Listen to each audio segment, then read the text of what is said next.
Good morning. Ayan, okay. Thank you for coming earlier this morning. At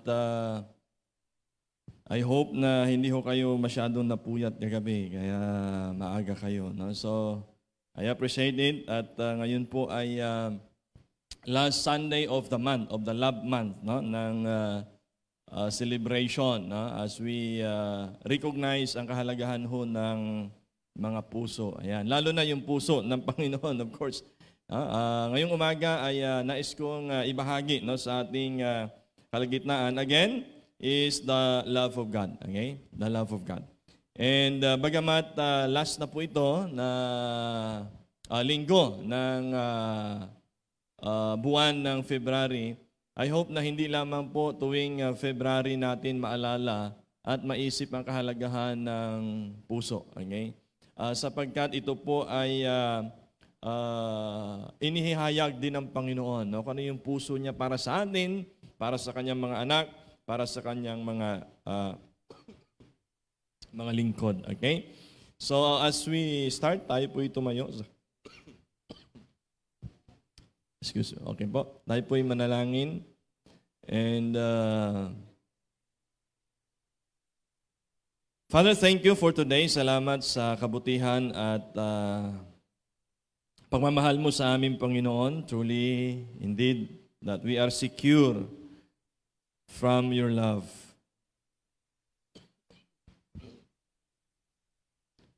And within the bounds of your love. Salamat sa umagang ito na kami ay may pagkakataon muli upang bigyang pansin ang pagmamahal niyo sa amin. Not only as a church, not only as a family, but as individual. Hinihiling ko po na sa umagang ito ay maging bukas ang aming mga puso't kaisipan upang tanggapin ang mga hamon at comfort na magagaling sa inyong salita. In Jesus' name. Amen. Thank you po. You may now be seated. Alright, no, so siguro kung mayroon hong nais nating ma-secure, no, yung ating mga sarili, nais nating gustong ma-assured na yung ating mga sarili ay ito ay sa pagmamahal. No? Maring ito ay pagmamahal mula sa family, okay, sa parents natin, no? Pagmamahal mula sa ating mga kapatid, pagmamahal mula sa ating mga kaibigan, or even no, pagmamahal mula sa ating asawa. Okay? Sa ating mga anak. So sapagkat ito ay sabi nga nila no, that love can conquers all, no? And love is the greatest force in the world. Siguro hindi naman lingid sa inyong kaalaman and it flooded the social media. Okay? Ang pangyayari ngayon sa Western world, no? Particularly sa Russia. No? And Ukraine and the rest of the world. No? That to achieve, many people believe that to achieve peace, it needs to have war. Okay. And siguro ay isa ito sa sabihin nating marahas na pamamaraan okay? Upang ma-achieve mo ang kapayapaan. No? Nonetheless, the Lord introduces us no? Nung panahon na siya po ay pumarito sa mundo. Ang bayang Jerusalem, ang kabuuan ng Israel ay nasa under ng pananakop and leadership ng Roman Empire. No? And so the people of Israel okay, are waiting para doon sa king na dadating, Messiah, king, who will save them from the oppression of the Roman Empire. At ang iniisip nilang darating na hari ay nangangabayo, may sandata, at isang hari ay nalalaban sa labanan upang sagipin, iligtas ang bayan ng Israel. Yan, nung dumating ang ating Panginoon, siya po ay nasa sabsaban ipinanganak. Yes, king, but he is not even recognized by his people as king. So nakita nila na parang hindi ito yung king natin. Kasi he will not fight for us so that we can have peace in our land. Bagkos ang pagdating ho ng ating Panginoong Hesus ayon sa John 3:16, "For God so loved the world that He gave His only begotten Son."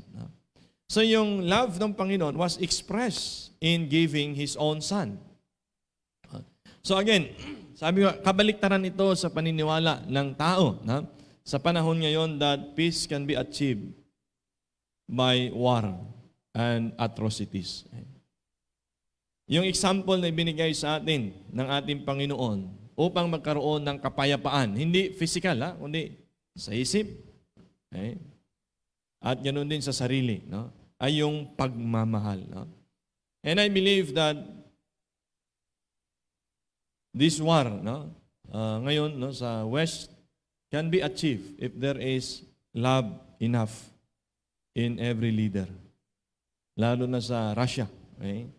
Because love can conquer all things. Love can conquer fear. I believe that the other part has fear of being invaded by the other part. Okay? And ganun din, yung kabilang panig ay nag-iisip na sila ay natatakot sapagkat maaring sila rin ay sasakupin. So because of fear, the war came to burst. Okay?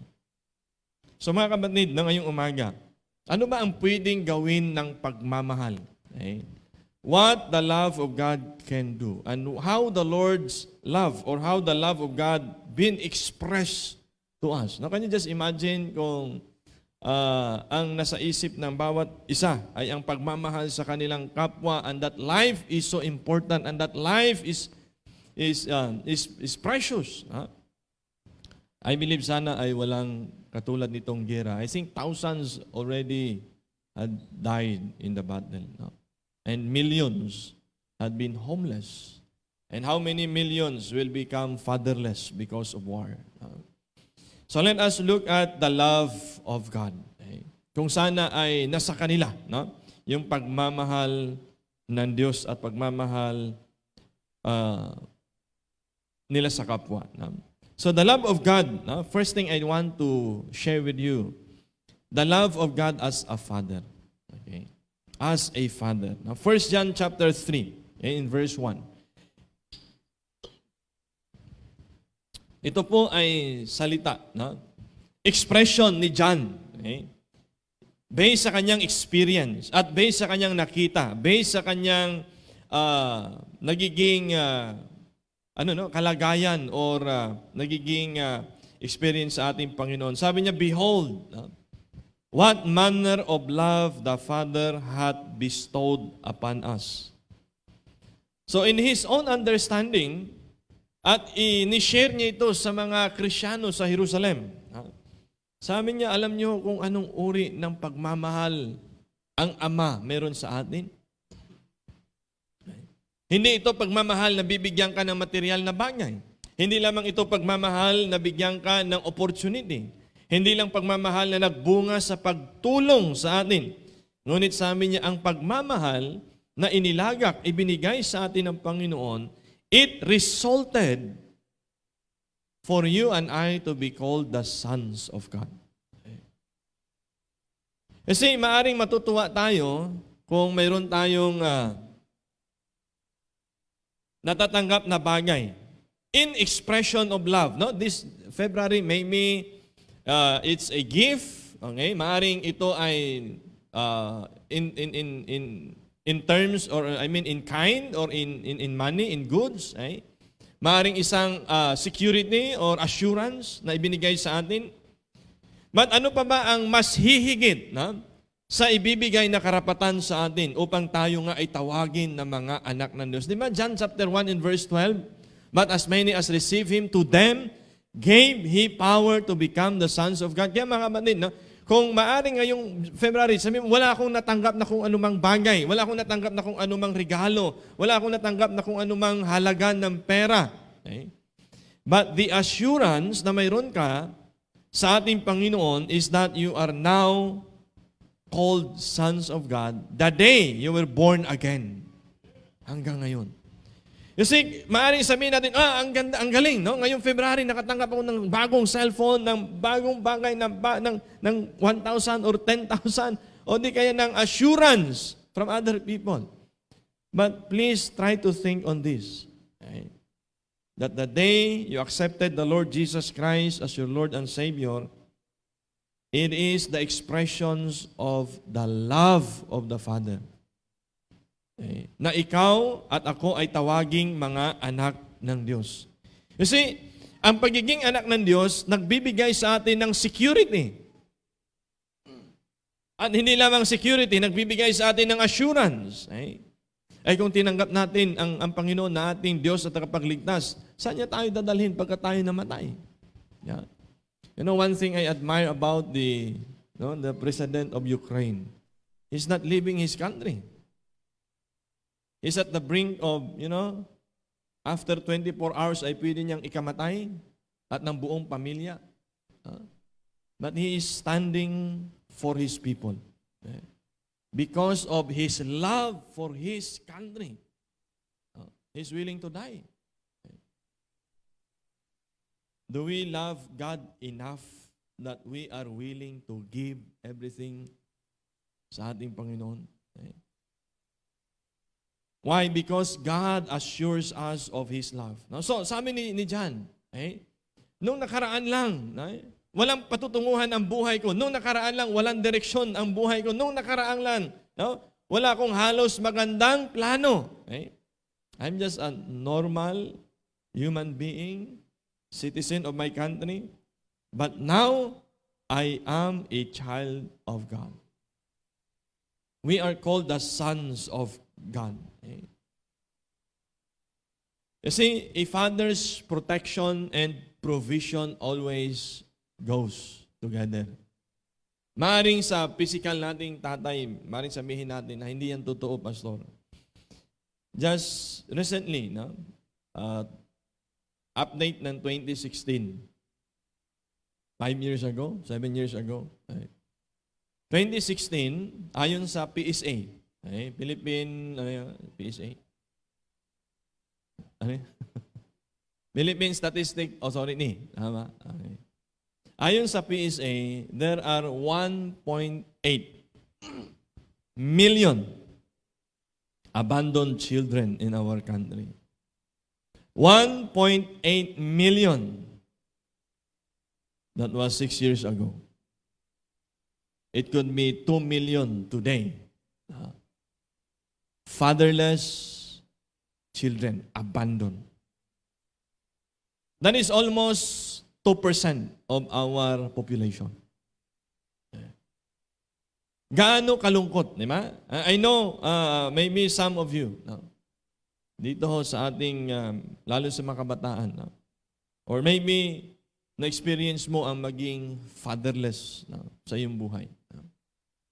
By means of maaring breakaway family, or namatay na ang iyong tatay. But what am I saying and sharing it with you is, fatherless because iniwan ng kanilang tatay or magulang. So could you imagine this fatherless, 1.8 to 2 million fatherless children in our country? Again, lagi ko sinasabi na ito po ay nag-iiwan ng vacuum sa buhay ng mga kabataan. Kaya nga hinihikayat at lagi kong sinasabi dito sa ating mga kabataan, kung kayo magsisipag-asawa, make sure that you will not leave a fatherless children. Amen? You will not make and start a family that will break one day. Because a fatherless children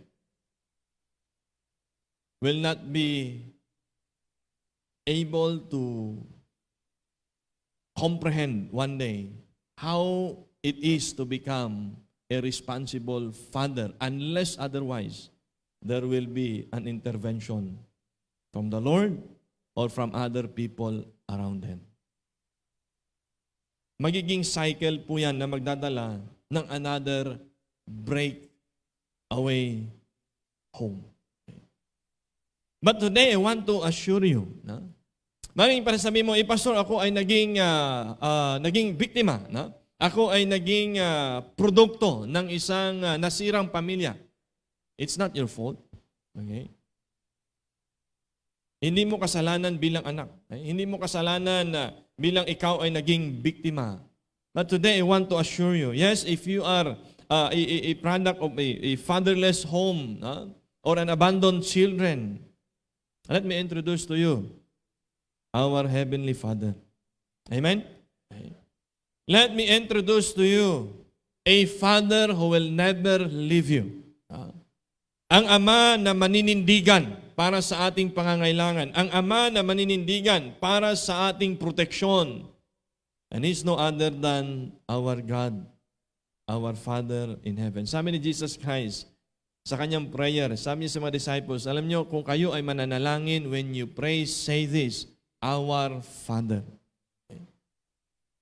So you see, maaring may absence ng presence ng atin pong katawang lupa na Ama, okay, or Father in physical, but this assurance, mga kapatid, na nung tinanggap natin ang ating Panginoon, at kung hindi mo pa natanggap ang ating Panginoon na yung Diyos at tagapagligtas, I hope today, this morning, you can have an eternal Heavenly Father in heaven.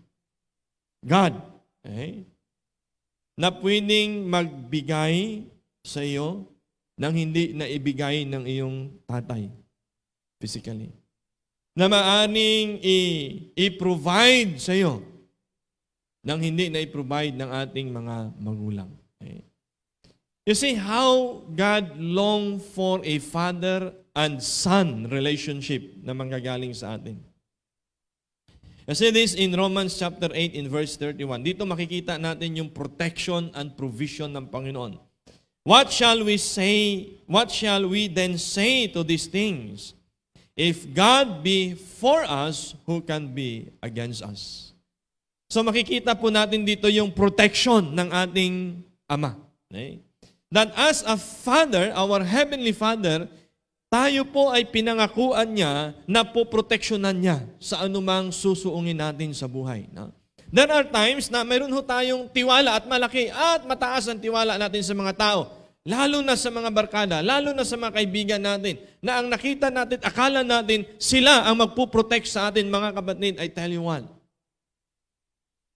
mas kaya tayong proteksyonan ng ating Panginoon. Okay. Ngayon no, sabi ko nga, di ba? Habang ako'y nanonood sa balita, no, binuo ang NATO. Okay? Oh, this is the Northern Alliance, okay, ng mga bansa, no? Para proteksyonan ang kanilang mga sarili. And now, just this morning, it seems that they are all scattered with their decisions. Okay.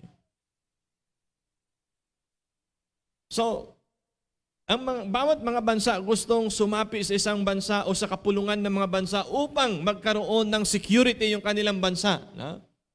Ngunit alam niyo sa attempt na yan, no? Sa attempt ng Ukraine ngayon to be part of NATO, ayun yung naging hudyat, okay? Or naging dahilan kung bakit sila inatake ng Russia. They try to seek refuge and we cannot blame them. Okay? It is very natural. Okay? So as they seek security from other alliance of countries, it threatens their whole security as a nation. Mga kapatid, ngayong umaga, kung tayo man ay naghahangad ng proteksyon sa tao na manggagaling sa ibang grupo, na manggagaling sa ibang kaibigan, ngayong umaga, let me introduce to you. It is the Father's desire to give you protection. Okay. And securities. You see, COVID-19 nag-hit sa buong mundo. So, yung financial securities ng maraming bansa went down. Di ba? Yung security ng mga bangko, it went down. Why? Because there is no eternal securities on earth. Amen? Ang ating pong eternal security ay nasa Panginoon. Yung protection natin ay nasa Panginoon. Kaya nga sabi ni David, no, nandyan na yung kalaban. Lahat na ng mga kingdoms, no, against him, against the kingdom of Israel. Ngunit anong sabi ni David sa kanya? Though I walk through the shadow of the valley of death, I will fear no evil. Okay? Your rod and your staff, they comforted me. Okay? Nakita nyo, na-recall ni David sa kanyang sarili. Sabi niya, okay, mayroong threat. Nandyan na yung mga gustong sumakop sa akin. Nandyan na yung mga kaaway na gustong lusubin ang aking kaharian. But sabi niya, but the Lord prepares a table for him. Ano ibig sabihin yan? May kaaway na, magsasaya ka pa. Nandyan na yung kalaban, sasakupin ka na. Lalagay ka pa, maglalatag ka pa ng kainan. It only sends a message kay David, David, be confident. Kaya sabi ni David, though I walk through the shadow of the valley of death, I will fear no evil. That's security, that's protection. Okay? And thy rod and thy staff, they comforted me. Tingnan niyo mga kapatid, sa araw ng kagipitan, sa araw na kung kailan ay halos pwede nang mawasak ang kaharian ni David. Sabi niya, Panginoon, your rod and your staff, they comfort me. Anong ibig sabihin yan? Sa mga panahon na ako'y dinisiplina mo, no? Yung rod at staff, no? It symbolizes discipline. It symbolizes correction. Okay? Sabi niya, ang iyong mga pamalo, okay? Yun yung nag-comfort sa akin. Kasi nga alam ko na sa mga panahon na dinidisiplina mo ako and I yield to your discipline, it is for me to learn and be mature enough. And now I am confident. Mga kapatid, kaya nga sinasabi ko, huwag niyong katakutan. Huwag nating takbuhan ang disiplina sa atin. Ang correction sa atin. Why? It will make you a better person. So the day will come, if you walk through the valley of the shadow of death, hindi ka matatakot. Why? Kasi nga, experience mo ng Panginoon. You know that God will protect you. Amen? Okay. So kaya sabi ni David, okay, you prepared a table before my enemies. Okay. So ano dapat ang tinitingnan ni David? Dapat soldiers yung ibibigay mo, Lord, hindi yung hapagkainan. No? So God's protection. No? So this is how the love of God as a father to us, bilang mga anak niya. Okay? Hindi lang pangako, kundi obligasyon ng ama na proteksyonan ng kanyang anak. Right? Amen? Okay? Kaya nga ngayon pa lamang no, sa ating mga kabataan, lalo na sa mga kalalakihan, do stand on your own knees. Okay? To start, develop, and build a family. Okay? Sapagkat bilang ama, no? At inihayag, ipinakita sa atin ng ating ama sa langit ng example, no? Bilang ama natin sa langit, it is His desire to protect us. Okay? So ganun din dapat ang halimbawa natin bilang mga tatay. No? Tayo dapat ang proteksyon, ang magbigay ng proteksyon sa ating mga anak. Okay? And not only protection, but in verse 32, sabi niya dito, He that spared not His own Son, but delivered Him up for us all.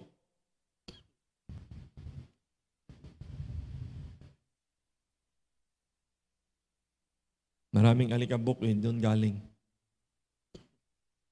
He that spared not His own Son, but delivered Him up for us all, how shall He not with Him also freely give us all things? Natingnan ho natin, himay-himayin niyo ho itong pangako, itong salita, itong testimony ni Paul. And Paul is trying to encourage yung mga Kristiyano na nasa Roma. Okay? Sapagkat sila po ay nasa kalagitnaan ng persecution. Kaya sabi niya dito, okay, if God be for us, kung ang Diyos ay sa panig natin, who can be against us? Okay? And then, he that spared not his own son, hindi nga niya iniligtas. Ibig sabihin, ipinagkatiwala. Ibig sabihin, ibinigay, inoffer ng ating Panginoong Diyos Ama ang kanyang bugtong na anak.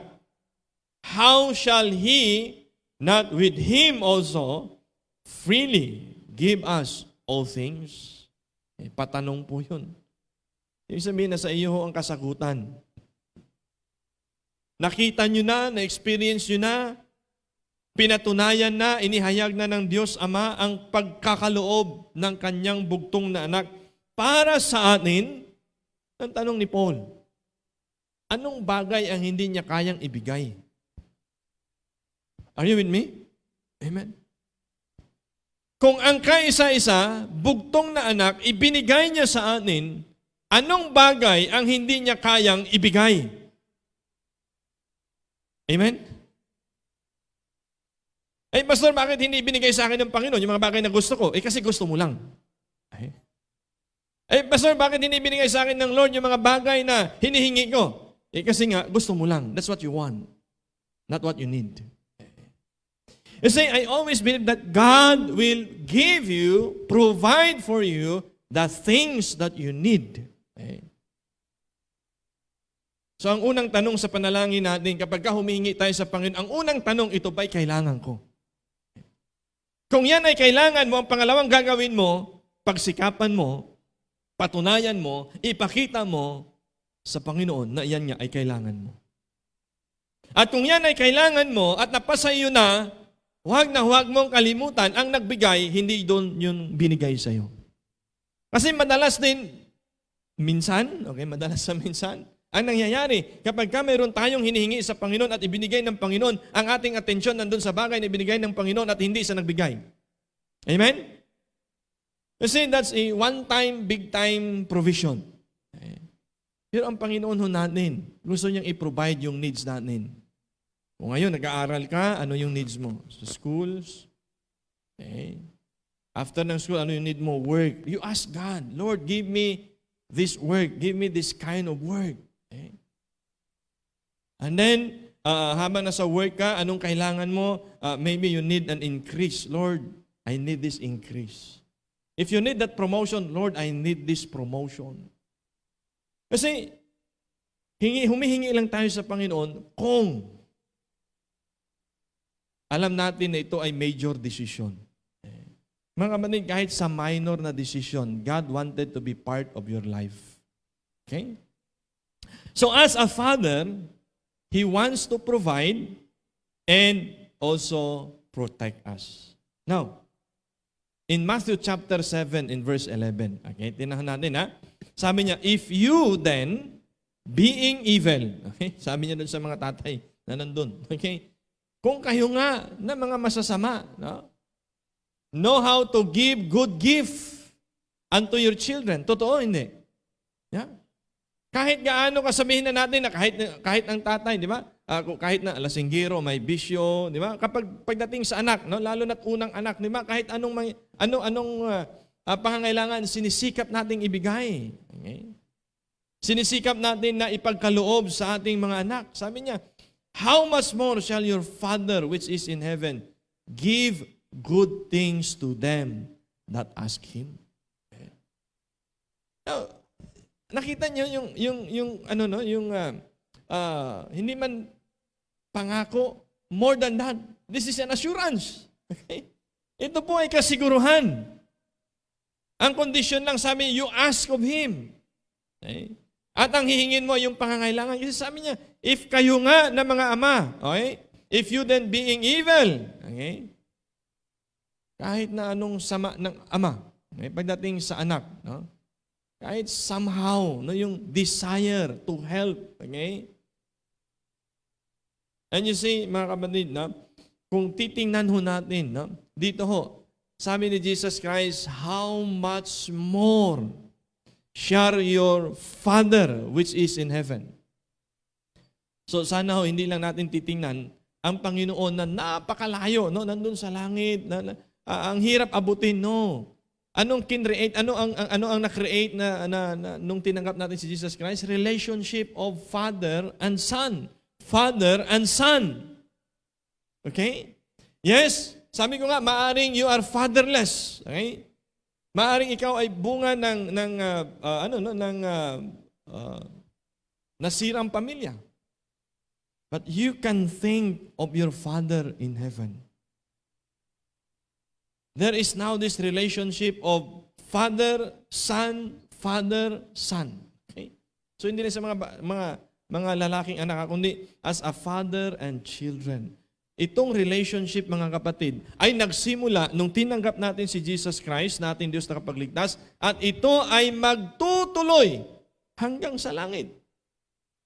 So kung gaano mo na-feel ang pagiging ama ng Diyos sa araw na tinanggap natin si Jesus Christ, natin Diyos na kapagligtas, ganun pa rin siya hanggang ngayon. Ganun pa rin siya bukas. Ganun pa rin siya next year. Why?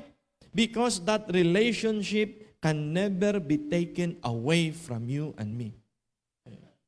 Nakita niyo ba yung pagpapahalaga sa atin ng Panginoon? Okay? You are my son, you are my son. I am your father. Okay? So mga kapatid, wag ho tayong magsawa na tumawag, humingi, lumapit sa ating Ama. Amen? Amen?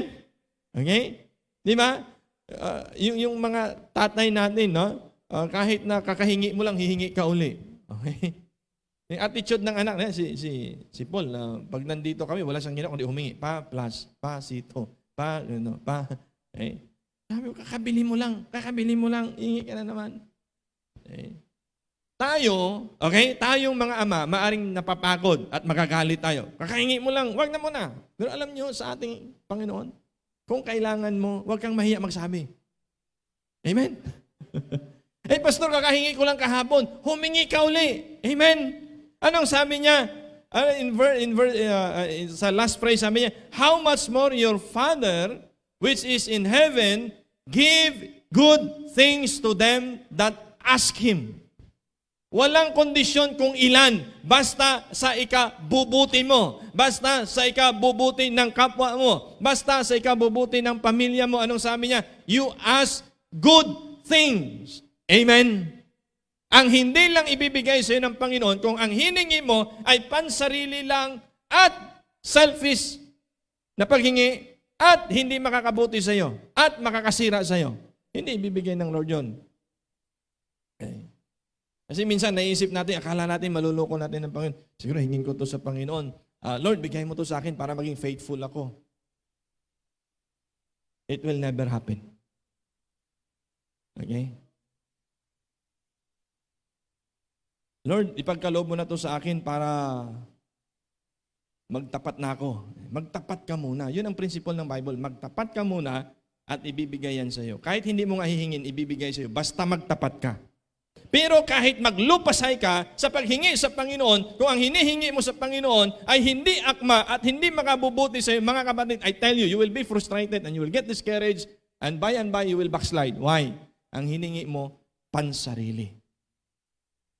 Ano sabi ni James? You ask and you have not because you ask amiss and you ask to consume it within yourselves.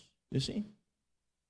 Minsan sabi, Lord, bigyan mo ko ng blessing para makatulong ako. Pero nasa isip mo, 50% lang ibibigay ko. Lord, i-increase mo yung sweldo ko, yung kita ko, para mas makakapagbigay ako sa church. Pero sa isip mo, punti lang. Do you think maluloko natin ang Panginoon in a way?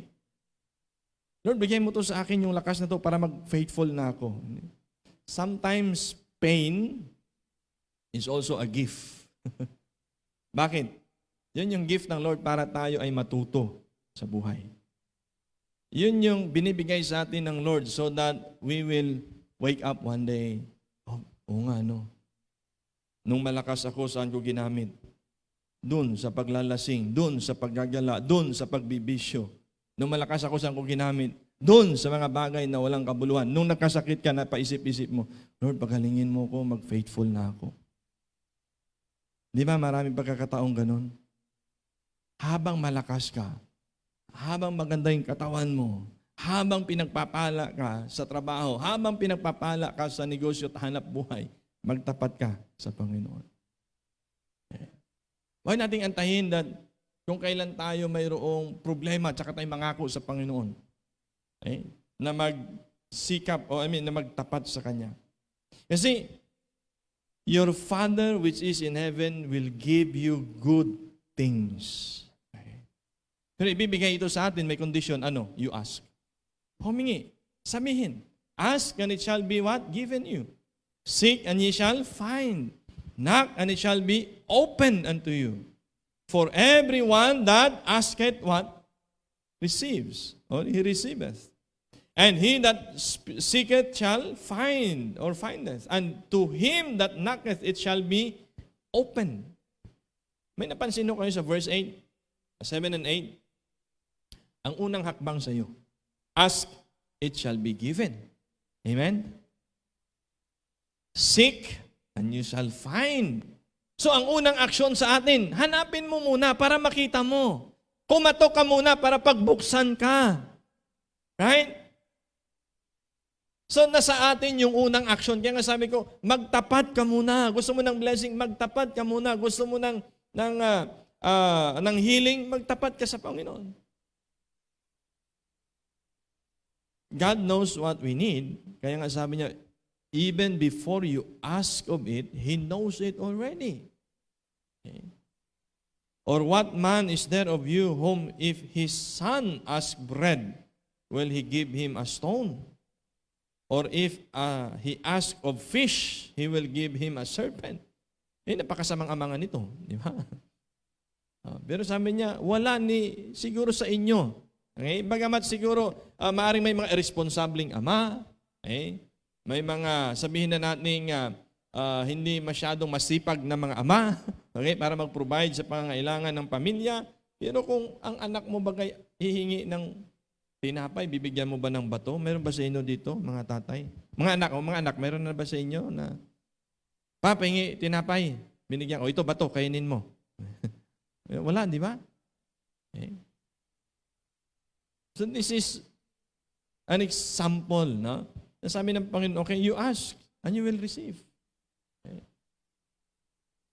So una, tandaan natin, yung first step para ma-experience natin ito na sa atin. Well, yes, in His sovereign nature as God. Okay.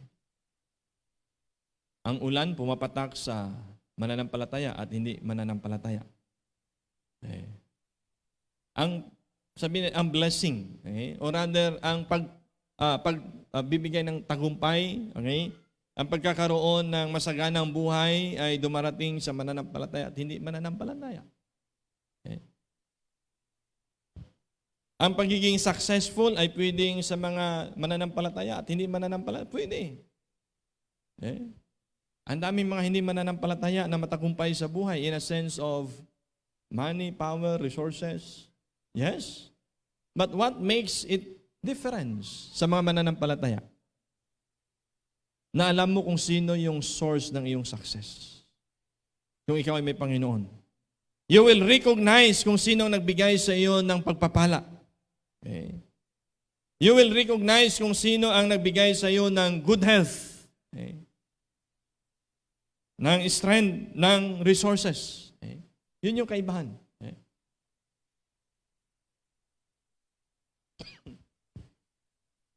So that's how I believe, no? Sa atin po, no, na mga anak ng Diyos. Okay? Sabi niya, kung babalikan natin yung verse 7, okay, ng Matthew chapter 11. How much more shall your Father which is in heaven shall give good things to them that ask Him. So before we ask, dapat medyo suriin na natin, is it a good thing to ask? Okay? Or baka ito ay personal lang. Okay? Or ito ay makasarili, selfish. So the love of God as a father. Second is the love of God as a friend. Okay? Have you realized na ang ating Diyos ay hindi lamang basta Diyos na sovereign, Diyos na all-powerful, Diyos na all-knowing, but He also wanted us to be His friend. Bakit kaya kaibigan? Okay. Kasi, di ba, again, no, lalo na sa mga kabataan at tayo din, nung kabataan natin, parang mas madali mag-share. No? Normally, parang mas madali mag-share sa mga kaibigan. Right?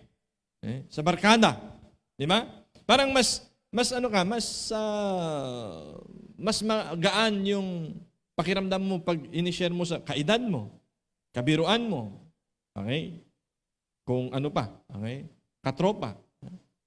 So, you see, even the Lord, even God wanted us to be His friend. Okay? Yan tingnan niyo sa verse 15, at chapter 15 ng verse 13 ng John. Greater love hath no man than this, that a man lay down his life for his friends. Sinong tinutukoy dyan? Jesus Christ. Yeah? Na siya bilang kaibigan ay ibinigay niya ang kanyang sarili para sa kanyang mga kaibigan. Ye are my friends, sabi niya, if you do whatsoever I command you. So, as a friend, no? The love of God as a friend. Okay? As a father, He provides, He protects, and all other things. Security and some other things with promise. At dito naman as a friend. Ika sa Proverbs, sabi nga, yeah, there is a friend that sticketh more than a brother. No? Sabi ni Solomon. In his own personal experience. So ito po ay isang bagay na gusto rin ng Panginoon. Ma-experience natin sa Kanya. So bilang kaibigan, dapat open tayo sa Kanya. Di ba? Bilang kaibigan, yun bang, di ba, pag kausap mo lang, pag nag-chat ka, gala tayo. Parang open ka sa Kanya. Kung may sekreto, di ba, most of the time, sino una nakakaalam sa mga sekreto natin? Kaibigan natin. Sinong nakakaalam ng bisyo natin? Kaibigan natin. Kasi nga sila din nagturo sa atin. Diba? Kasi yung openness, okay, sa mga kaibigan. Okay? But this love from God, sabi, greater love hath no man than this, that a man referring to himself may lay down his life for his friends. At sabi niya, you are my friend. Wow! That is very personal. Di ba? Can you imagine kung tayo nandoon, nung araw na yon? O kung ngayon nandito si Jesus Christ, sabihin niya, you are Rinel. Tama? Ay, sorry. Si kuya mo pala yun. Bunso, okay? Sasabihin siya ng Panginoon, you are my friend. Okay. Kasi, isang bagay na nagbibigay sa atin ng assurance again. Okay. So, bilang kaibigan, sabihin natin sa kanya openly, ano yung concern mo? Okay. Nung unang panahon sa templo, sa Old Testament, bago mo makausap ang Panginoon, magdadala ka ng handog, magdadala ka ng mga offerings doon sa temple, at kailangan suriin pa yan ng priest for 3 days. Kailangan yung pinakamaganda, yung dadalhin mo doon, yung pinakamadabang tupa, yung pinakamaayos na ani, yung dadalhin mo to give offering. And so the priest will offer and will grant you na pwede ka nang mag-offer. Okay? Susuriin ng priest kung pwede mo nang i-offer sa Panginoon. At doon palang mag-uumpisa, mga kapatid, na pwede mong dalhin ang pakiusap mo sa Panginoon. Wow! Kasi, tapos ang matindi niyan, kung ang priest na pinagkatiwalaan mo para dalhin kung ano yung nais mong i-offer sa Panginoon ay hindi worthy, mamamatay yung priest. So yung dapat iparating mo sa Panginoon, hindi pa makakarating.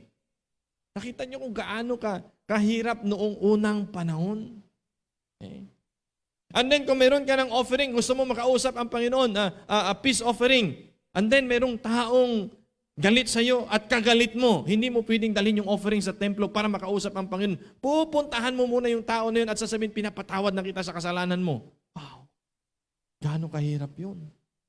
Kung yun nga ang mga taong humihingi sa atin ng tawad yun, hindi natin napapatawad. Tapos ikaw ang magbubukas loob, sasabihin mo, alam mo, may kasalanan ka sa akin noong nakaraang taon. Noong 10 taon na nakalipas, pinapatawad na kita. Para lang yung offering mo, madala mo sa templo. At maihandog sa Panginoon. Mga kapatid, napakahirap. Pero pinadali ng ating Panginoong Jesus, sabi niya, you are my friends. Amen? Okay? At makakapagbigay ka lang ng offering noon, lalo na sa sin offering, once a year lang. Kaya lahat ng mga kasalanan mo, iisipin mo, mga kasalanan ko, ihingi ko ng tawad sa Panginoon.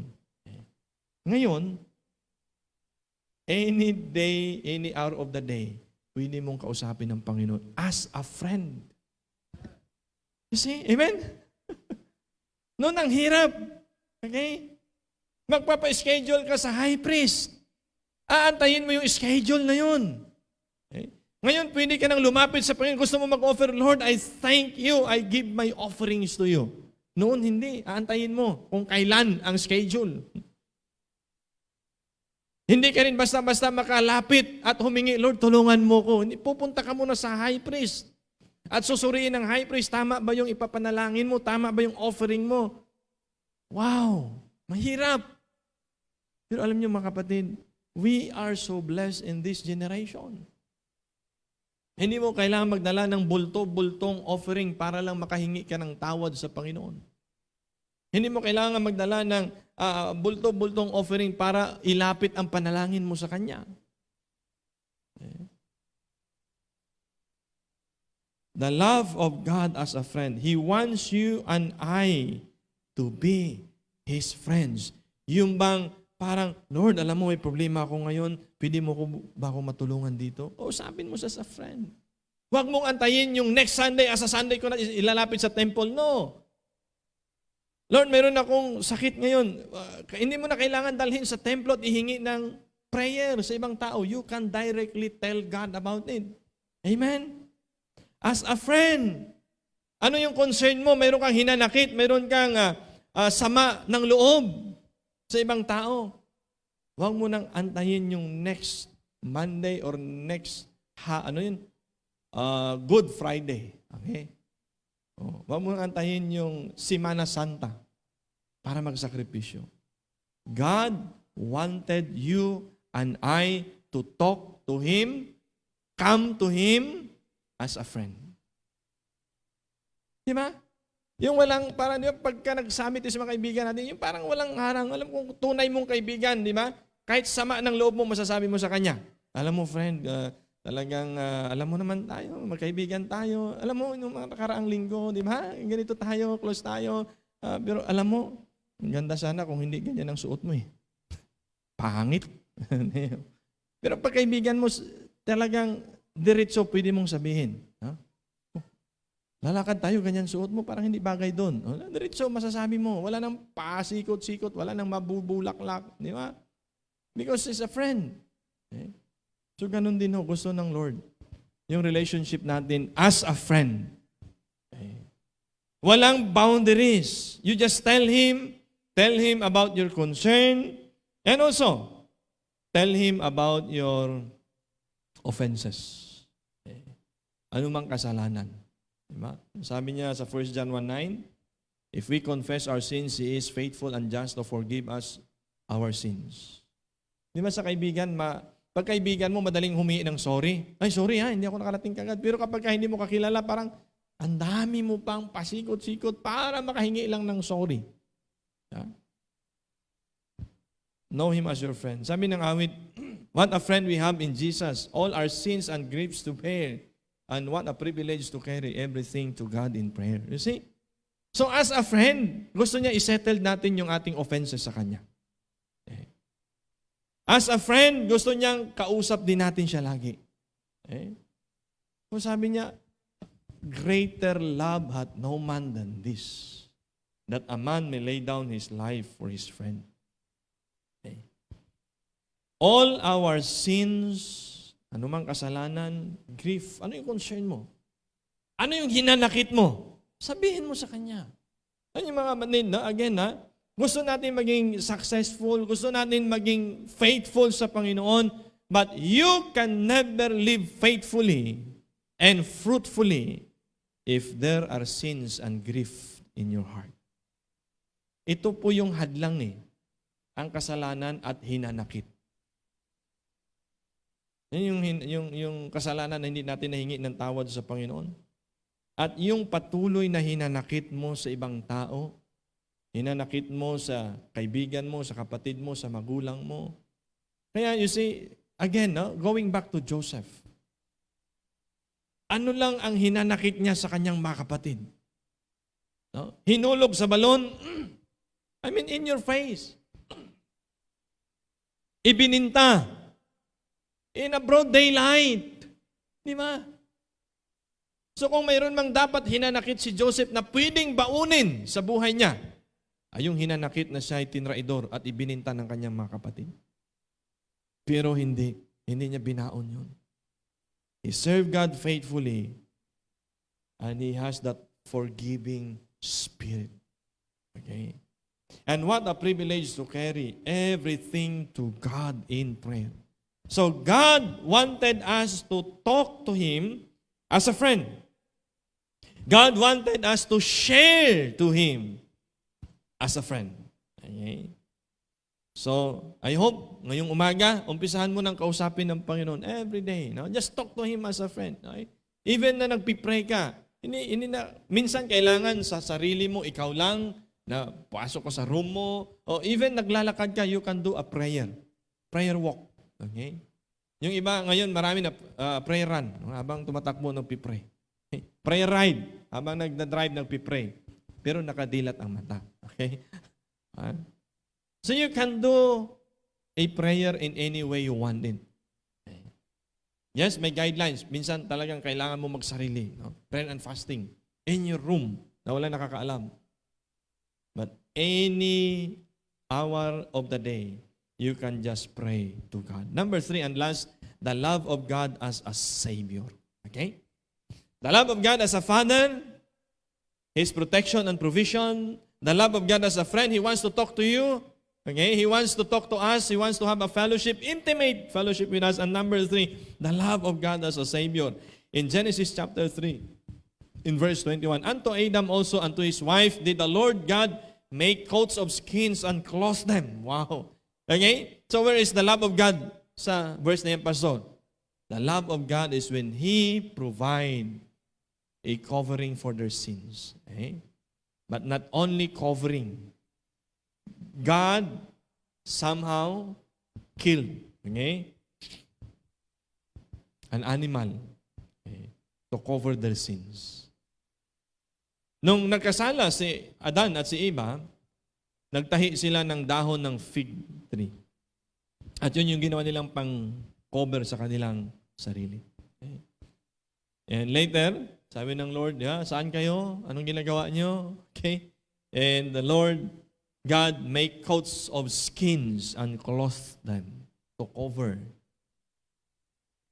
their body. Okay.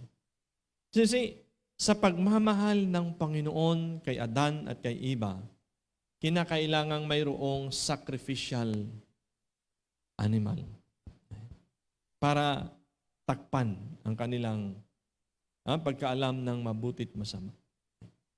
So this is an expression of God's love. Okay? Nung una pa lang. And then, right, in verse 11 ng Leviticus 17, for the life of a creature is in the blood, and I have given it to you to make atonement for yourselves on the altar. It is the blood that makes atonement for one's life. So anong kahalagahan ng pagpatay, pagdanak ng dugo ng isang hayop? Okay? To atone, okay? Para tubusin, okay, ang kasalanan ng isang tao. To atone for one's life. Wow. Ito po ay mensahe ng pagmamahal ng Diyos. Pastor, hayop lang naman yun eh. Okay? At sino ang naglikha ng hayop? Di ba? Siya din, ang Panginoon din. Di ba? So kung meron kang nilikha na kinakailangan mong sirain, upang tubusin ang isang nilikha mo. Yeah? Meron kang nilikha na kailangan patayin upang tabunan, takpan. Okay? Yung kanilang katawan. Okay?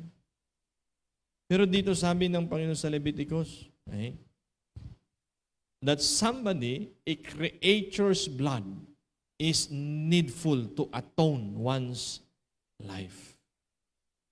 At kinakailangan yung pagdanak ng dugo. Okay? So maaring sa isip natin, sa atin na itong hindi naman mas importante yung tupa, mas importante yung tao. Kailangan kong patayin na lang yung tupa, patayin na lang yung hayop niyan para ma-atone yung tao. Yan mga kapatid, nung nilikha ng Diyos, tayo at lahat ng mga nilikha niya, pareho niya tayo mahal. Amen? Maaring sa atin, sa degree ng pagmamahal natin, kung mayroon mang kailangang iligtas, hayop o tao, of course, tao. Okay? Kasi, kauri natin. Kung ang hayop kaya, may pag-iisip din, nakatulad natin, at nasa bingit din ng kamatayan, yung kapwa niya hayop, sinong una niyang iligtas? Siguro yung kapwa hayop niya rin, di ba? Kasi kauri niya. Again, may point na tayo, bilang mga nilikha ng Diyos, ni hayop man, ni puno man, kung ano man yung nilikha ng Diyos, pareho tayong mahal ng Diyos kasi nilikha niya tayo. Okay? But in this very moment, kinakailangang isakripisyo ang isa sa mga nilikha ng Diyos to atone one's life. And that is us. Yun ay tayo. Okay? Ganon ang pagmamahal ng Panginoon sa atin. Okay? That later, of course, that one life, okay, refers to you and me na nagtanggap o tumanggap sa ating Panginoon natin Diyos at tagapagligtas. In fact, sabi sa Hebrews 9:22, sa ESV, the law requires that nearly everything be cleansed with blood. Everything be cleansed with blood. And without the shedding of blood, there is no forgiveness.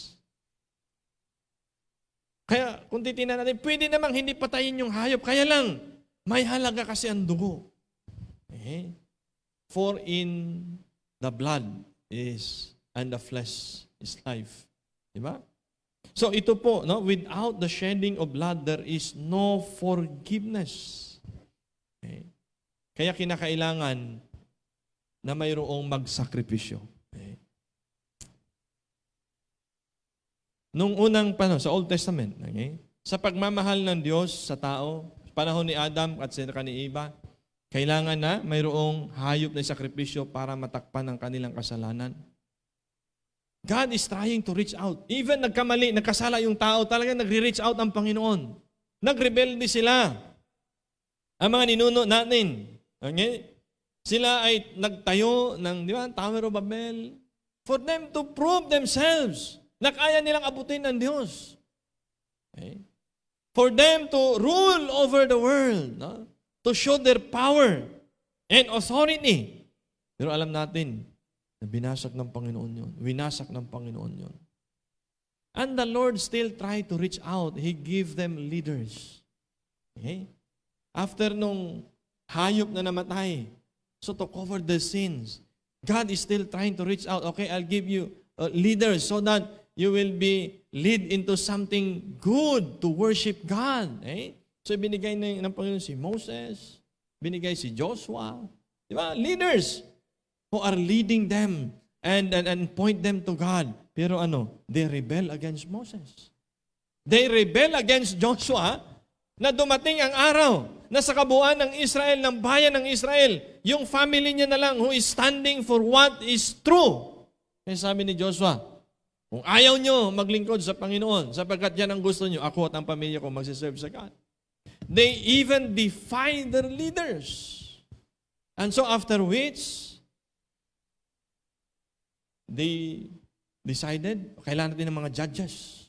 Okay? Andun si Solomon, sila Othniel, okay?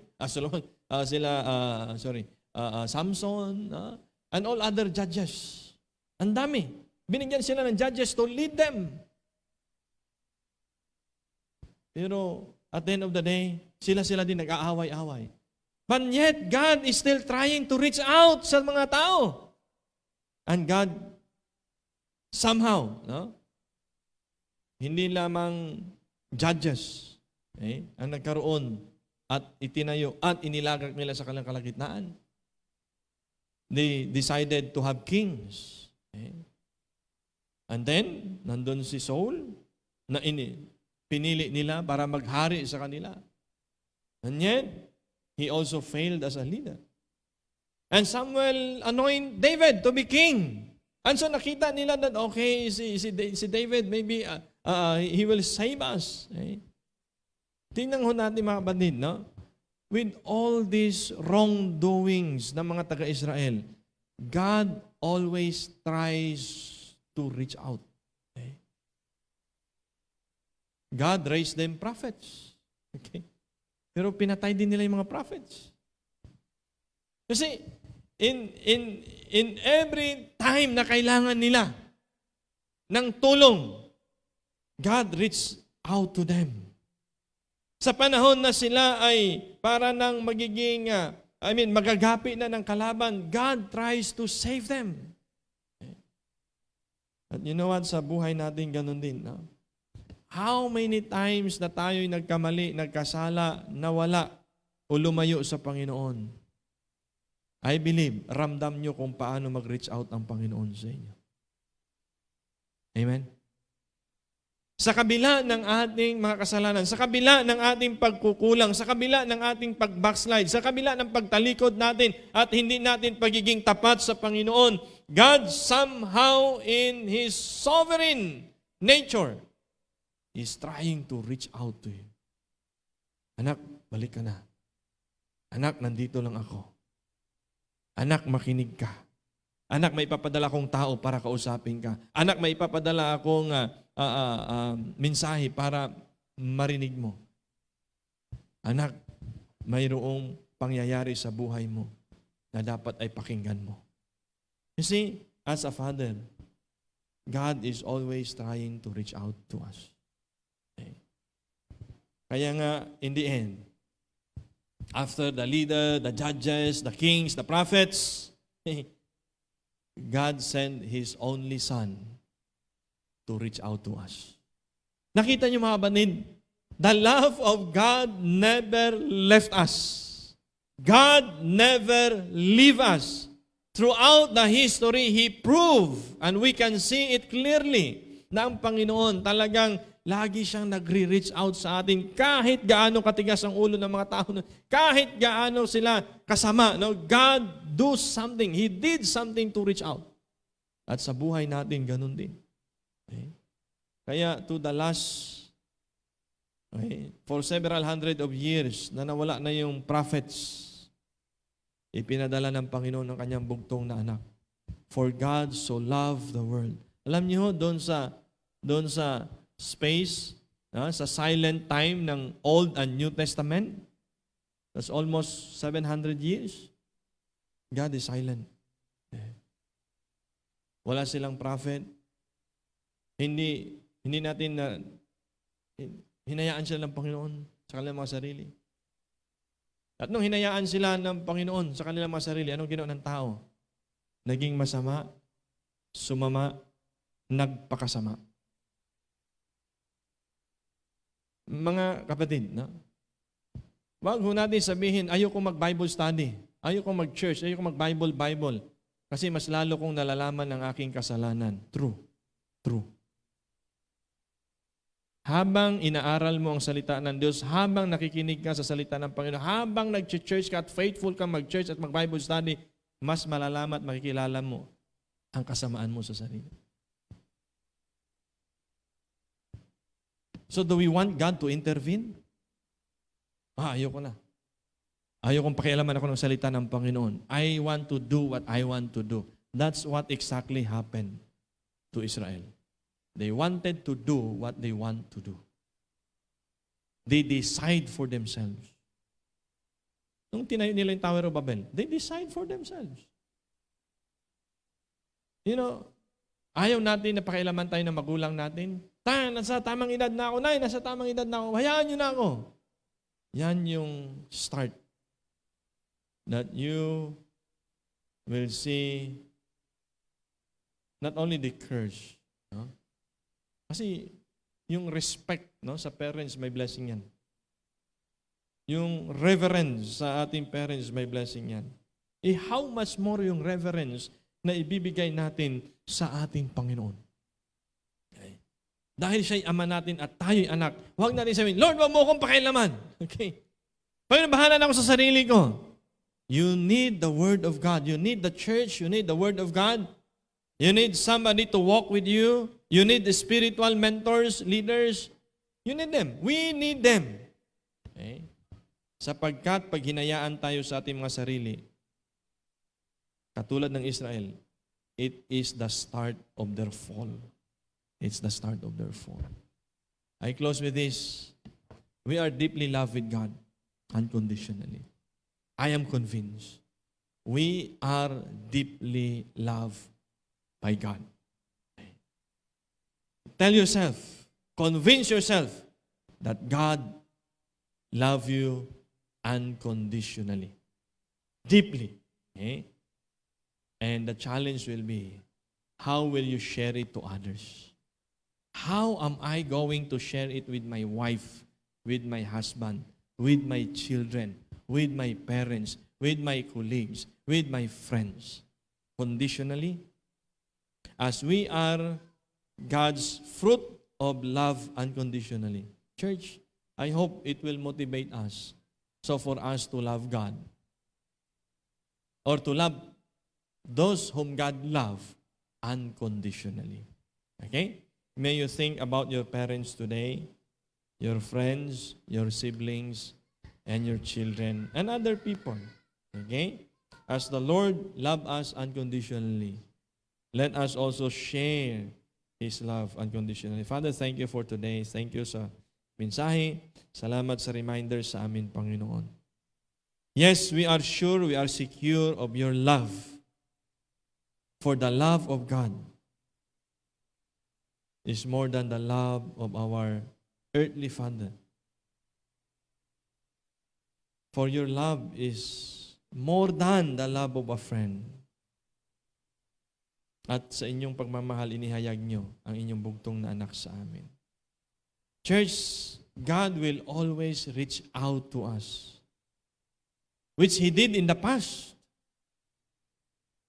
Gagawin pa rin ng Panginoon. Kahit ano pa, sabihin mo kung gaano ka pa kasama, ano pa yung nagawa natin sa buhay, ano yung offense, ano yung kasalanan, ano yung hinanakit natin sa buhay, God will find His way to reach out to you.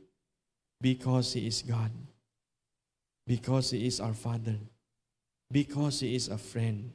He will always make ways to reach out to you. And He will always make ways to reach out to your loved ones as well. Maaring ang Panginoon ay nangusap sa iyo sa mensahe natin ngayong umaga. Will you come and pray? And maybe meron kang commitment sa Panginoon. Maybe meron kang taong gustong ipag-pray. Maaring meron kang very personal prayer sa ating Panginoon. Church, have this confidence in you. You are a child of God. Ano mang hingin mo, ano mang ilalapit mo sa Kanya, hindi magsasawa ang Panginoon na makinig sa iyo. Just ask. Just tell Him about it. Just talk to Him. It is not the concern. It is not the matter of how much. It is not the matter of how will it happen. It is not the matter of who will He use. Just ask. Tell Him about it. Don't be afraid. Hindi siya mapapagod na makinig sa iyong panalangin kahit araw-arawin pa natin. Is there anything that you wanted to pray this morning? As the piano plays and we stand, please bring it to Him.